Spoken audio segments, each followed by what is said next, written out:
nas casas não cessavam de ensinar e de anunciar a Jesus. Amém.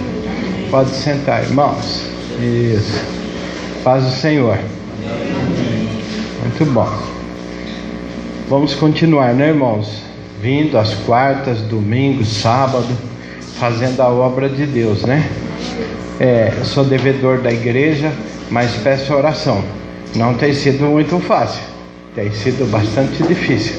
Mas sabe, irmãos, eu agradeço muito vocês por estar orando, né? A oração da igreja é a sustentação de qualquer pastor, né? Amém? Nesse final de semana vamos ter um evento com os pastores, trabalho importante lá na chácara Recanto Promessista, o sábado todo, né? E a obra não para, né? E Deus tem colocado no meu coração também, não para. Mas é isso.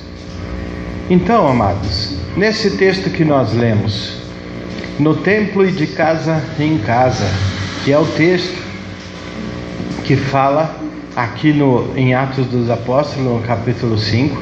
Se você ler o capítulo todo, você vai ver que a igreja estava bem. A igreja estava controlada. Mas esse bem significa o quê? Eu estou dizendo assim, eles foram presos, foram levados cativos, nesse capítulo aí, né? Eles foram para o tribunal mandou prender todo mundo, foi todo mundo preso por causa, qual o motivo, irmãos? Vocês sabem, né, irmãos, hoje as pessoas vão presas por tantos motivos, né? Mas não, eles foram presos por anunciar Jesus Cristo, né? Impressionante, e a gente percebe que depois que o anjo do Senhor é que foi lá na prisão e que tirou eles de lá sem abrir as portas, porque abrir a porta, ele passar e o povo passar e fechar de novo, né? É mais do que um milagre, né? E aí quando os soldados foram lá, estava tudo muito bem trancado, mas cadê os crentes? Já estava lá no templo de novo, ensinando o Evangelho de Jesus Cristo. É impressionante, né? E esse versículo fala que isso era todos os dias. Então você percebe que essa ação da proclamação do Evangelho não era para eles um programa especial da igreja. Não era assim um dia separado para sair de porta em porta, para entregar folheto ou para orar. É melhor um dia do que nenhum, né? Mas nós não estamos julgando a igreja, nós estamos dizendo agora o que acontecia em Atos dos Apóstolos, capítulo 5, versículo 42. O que levou a turma presa, o que levou os apóstolos presos, foi querer proclamar. Talvez esse versículo chame a atenção da gente para falar sobre essa questão de fazer isso na igreja e fazer isso na casa também. É uma mensagem muito boa para falar do PG, por exemplo, né? Da importância do templo e da importância das casas. E aí, amados irmãos, a gente percebe que isso era todos os dias. Todos os dias, o que a gente entende como todos os dias, irmãos? Que não tem um dia de folga, não tinha, entendeu? Não tinha um dia que pelo menos uma parte da igreja não estava envolvida na proclamação do Evangelho. E dizia que eles faziam isso no templo, eles iam lá para ensinar, ficavam no pátio do templo, às vezes nas sinagogas. Vocês sabem que os cultos da sinagoga eram muito parecidos com esses nossos, né? Claro que muda assim os louvores, os costumes, enfim, mas a proposta é muito parecida. E eles faziam isso no templo, porque lá era um lugar de se falar de salvação, era um lugar de se falar de Deus, e não tinha um lugar melhor para se falar algo que era, para eles, era novidade. Para eles era a coisa mais importante da vida. Para eles era a maior preocupação da vida deles. Hoje nós temos tantas preocupações, não é? Mas esse povo parece que não tinha o que fazer, né? Parece até que esse povo não tinha família. Será que esse povo não trabalhava? Será que esse povo não tinha dívida? Será que esse povo, sabe, não tinha coração? Será que eles não tinham vida social? Claro que tinham. Nós estamos falando de pessoas que priorizam aquilo que realmente importa. Era o que importava para eles, era o mais importante, era o motivo da maior preocupação. Então é isso que encanta, é isso que, sabe, chama a nossa atenção. Um comportamento de urgência, de emergência, e que ocupava prioridade no pensamento, no orçamento. Até o orçamento de cada um deles era voltado totalmente para a proclamação. A criação, o envolvimento da família era todos assim direcionado para a proclamação do Evangelho. Tudo era pensando na proclamação do Evangelho. Então, você percebe, prezados irmãos, que algumas pessoas rebate, dizendo que é porque não tinha igreja, não tinha templo, então eles ficavam nas casas, enfim, etc, né? Mas você vê que esse versículo fala no templo e nas casas. Poderíamos dizer o seguinte: em todo tempo e em todo lugar. Amém, amados irmãos? Então, o que a gente traz hoje, assim, de mais especial para nós, é o que narra o tema. Por exemplo, se você for para o versículo 17, nós estamos ainda em Atos 5, né? O que a gente vai ver lá? 17, ó. E levantando-se o sumo sacerdote e todos que estavam com ele, e eram eles da seita dos saduceus, e encheram-se de inveja. Olha que coisa, né? Aqui, amados, e lançaram mão dos apóstolos e os puseram na prisão pública. Mas de noite, um anjo do Senhor abriu as portas da prisão e, tirando-os para fora, disse: Ide e apresentai-vos no templo e dizei ao povo todas as palavras desta vida. Viu? O incentivo do anjo, a motivação do anjo. Você percebe, amados irmãos, que vidas envolvidas na pregação, na proclamação, recebendo todo o atendimento, recebendo, sabe, todo o apoio, recebendo milagres, para que pudessem voltar a estar livres, para que continuasse fazendo o que estava fazendo. Então, quando a gente se envolve com as coisas de Deus, Deus cuida da gente. Enquanto nosso coração está totalmente 100% voltado às coisas de Deus, Deus está cuidando da gente. Irmãos, isso é uma verdade. Isso é algo assim extraordinário. A gente, o que o diabo faz? O diabo, ele quer que você pense o seguinte: que a igreja não vai te dar comida, a igreja não vai pagar suas contas, e que você tem que correr atrás. É assim que ele fala. Então, quando você vai lá para o texto de Faraó no Egito, e que o povo de Deus queria ir para o deserto adorar a Deus, o que Faraó disse? Tantas coisas, mas em relação ao que nós estamos falando, ele disse assim: olha, esse povo parece que não tem o que fazer. Quer dizer, o povo era escravo na fabricação de tijolos, o povo tinha que fabricar uma cota de tijolos por dia. Eles tinham que dar conta da tarefa deles. Mas aí eles começaram a insistir que queriam ir para o deserto adorar a Deus, lembra? Antecedendo a fuga. O que o faraó disse? Eles não têm o que fazer, eu vou dar mais serviço para eles. Agora, além de fazer os tijolos, vocês também vão atrás da lenha. Vocês vão atrás da palha, quer dizer, aumentou o serviço deles, aumentou o trabalho. Eles deveriam agora, ao invés de fazer a vontade de Deus, ao invés de adorar a Deus, ao invés de cuidar das coisas de Deus, eles agora tiveram que trabalhar mais. Eles foram mais levados à ocupação.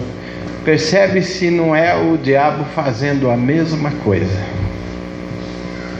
A mesma coisa. O diabo põe as pessoas para correr em círculo. O diabo, ele faz de tudo para você não ter tempo. E você se mata. Por quê? Porque a gente é assim. O mundo está exigindo isso da gente. Mas aí você olha para a Bíblia e o Senhor fala assim: mas Deus cuida do seu povo enquanto ele dorme. Amém, amados? Amém. Isso era dentro de um contexto de que o povo vivia da lavoura. Aí o povo ia dormir, mas a plantação sendo abençoada por Deus, entendeu, amados irmãos? Vinha o orvalho, vinha a chuva, entendeu?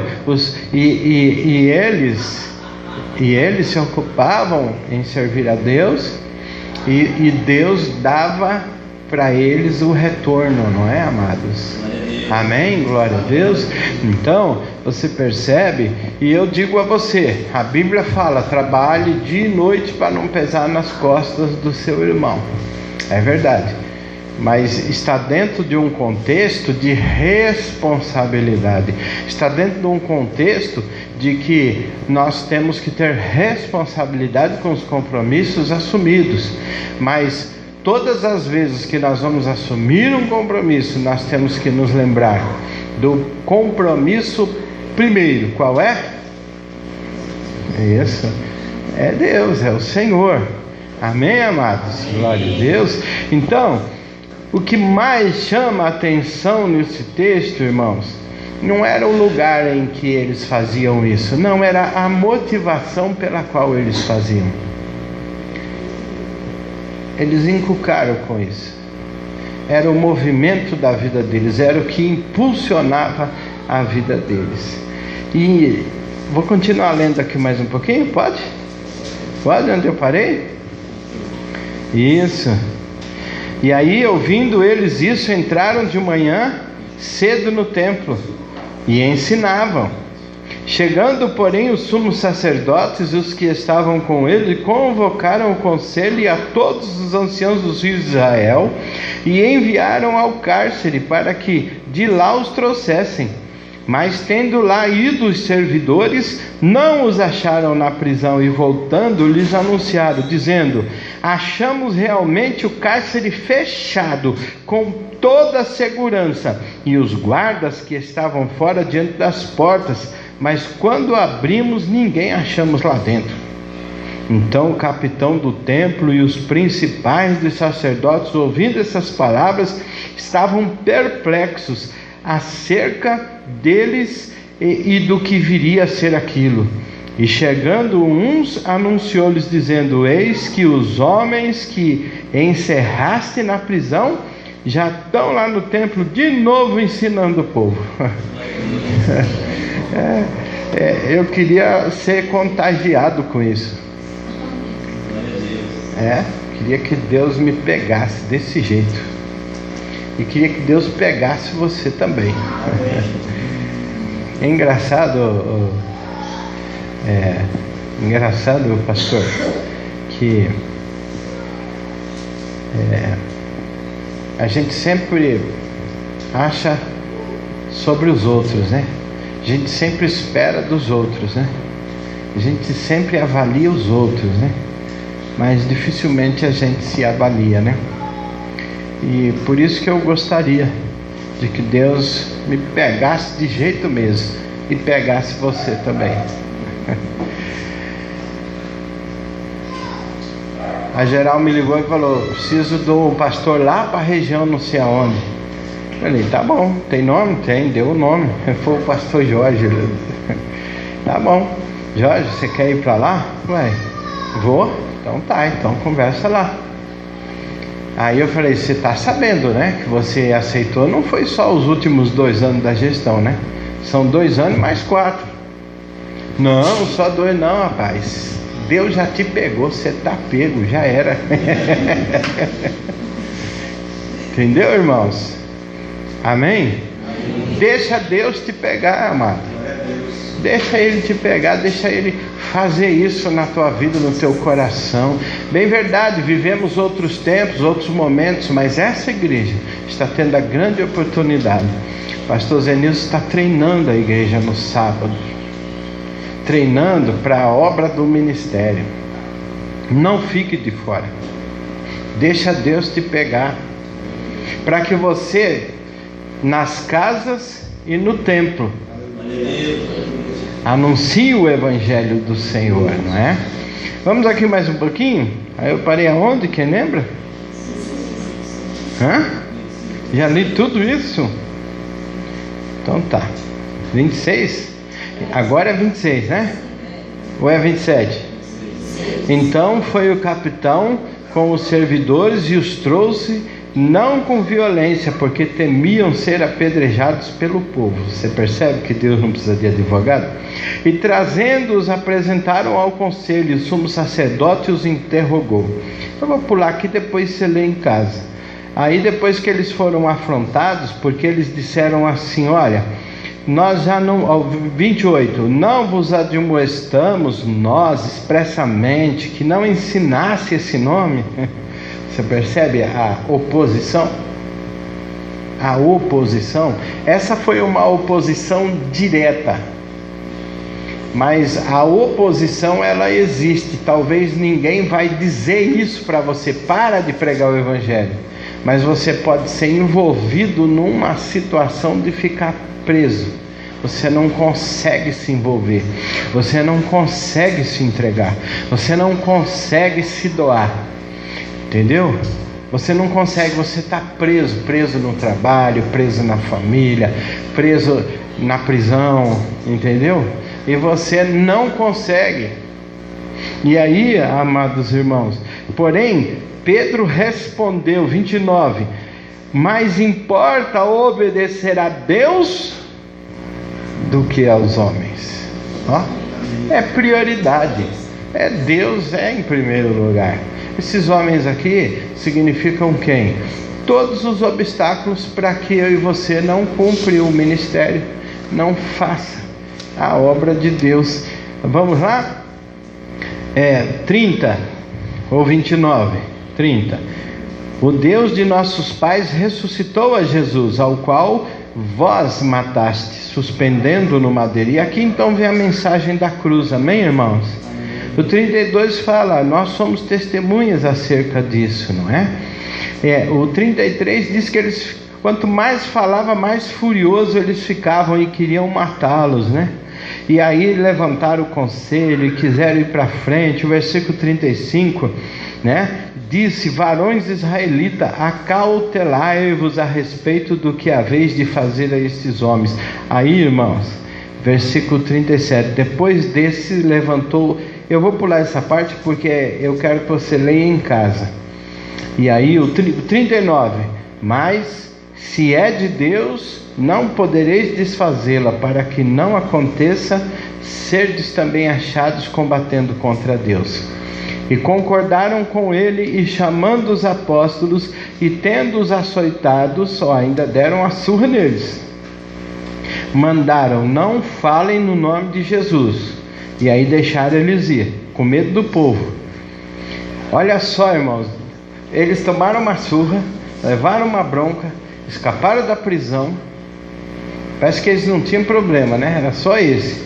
Aí o versículo diz assim, 41. Retiraram-se, pois, da presença do conselho, regozijando-se por terem sido julgados dignos de padecer afronta por causa do nome de Jesus. Isso aqui acaba comigo. É impressionante isso aqui. Eles ficaram felizes. A felicidade deles é o seguinte: nós sofremos, né? Bateram na gente, judiaram de nós. Por quê? Porque nós estamos fazendo o que é certo, nós estamos fazendo a vontade do Senhor, né? Então, que poder é esse, né? Que presença viva, né? Que faz as pessoas abrirem mão, que faz as pessoas, sabe, dar lugar às prioridades das coisas de Deus, não é? E aí o versículo 42 diz: todos os dias, no templo e nas casas, não cessavam. Quer dizer, não tinha problema que o fizessem parar.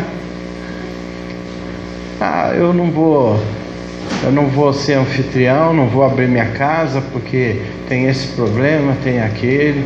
Não, eu não vou ser líder porque tem esse problema, tem aquele. Eu não vou participar porque tem esse problema, tem aquele, né? E aí você olha aqui assim, parece que ou esse povo não tinha problema, ou esse povo tomava a decisão certa, priorizava. Amém, amados? Eles não cessavam, não paravam de ensinar e de anunciar Jesus Cristo. Vamos orar? Amado Deus, querido Pai, em nome do Senhor Jesus, igreja, levanta sua mão.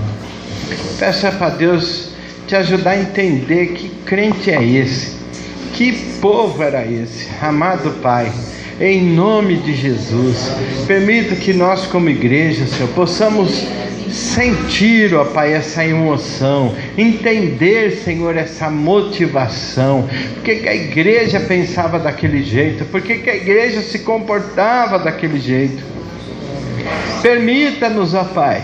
Fala, Senhor.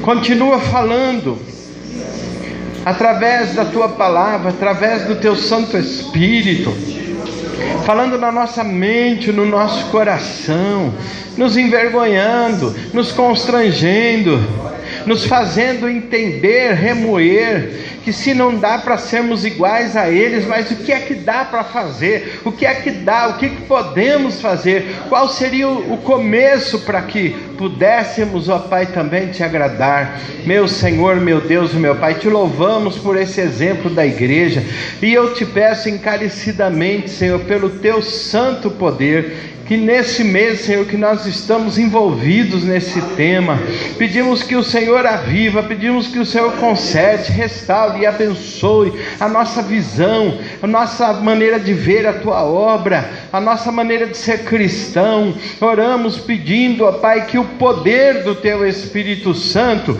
se mexa na nossa mente e coração, nos faça entender o Teu propósito, entender, Senhor, qual é a motivação, nos tira as vendas dos nossos olhos. Se existe uma malignidade usando pessoas na empresa, no trabalho, na faculdade, esse mundo terrível que estamos envolvidos e que tenta tirar o nosso tempo, que tenta nos envolver com outras atividades, querem nos distrair para que todo o nosso tempo seja gasto com coisas secundárias e materiais. Permita-nos, ó Pai, sermos convidados a meditar, Senhor, na Tua palavra.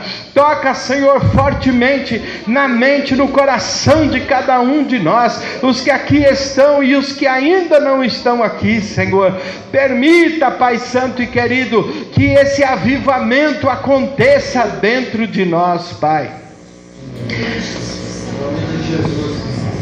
A igreja, me ajuda em oração, irmão. Isso. Vamos levantar nossas mãos.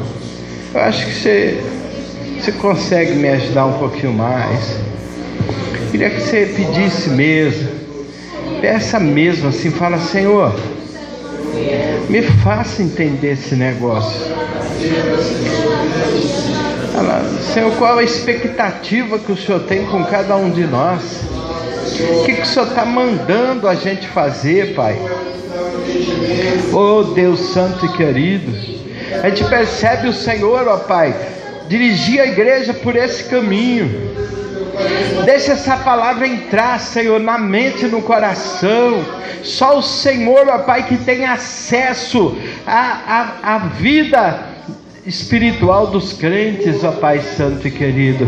O poder de Deus, o poder do Espírito Santo se manifeste, para que todos nós possamos ter, Senhor, um encontro com esta realidade.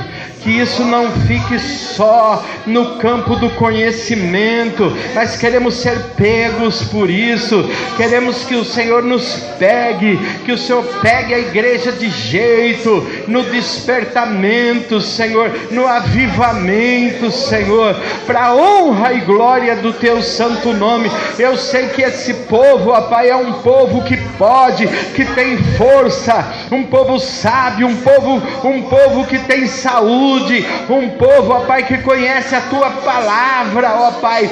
Em nome de Jesus, muda a nossa maneira de pensar, muda, Senhor, coloca urgência na nossa mente, Senhor. Não queremos ficar só nos ajuntando para festejar, bater palma, glória a Deus e aleluia. Aparelha a Tua igreja, Senhor, para a obra do ministério, para que todos nós possamos dar mais frutos, Senhor. Oh Deus querido, é a nossa oração, em nome do Salvador Jesus. Aleluia. Mostra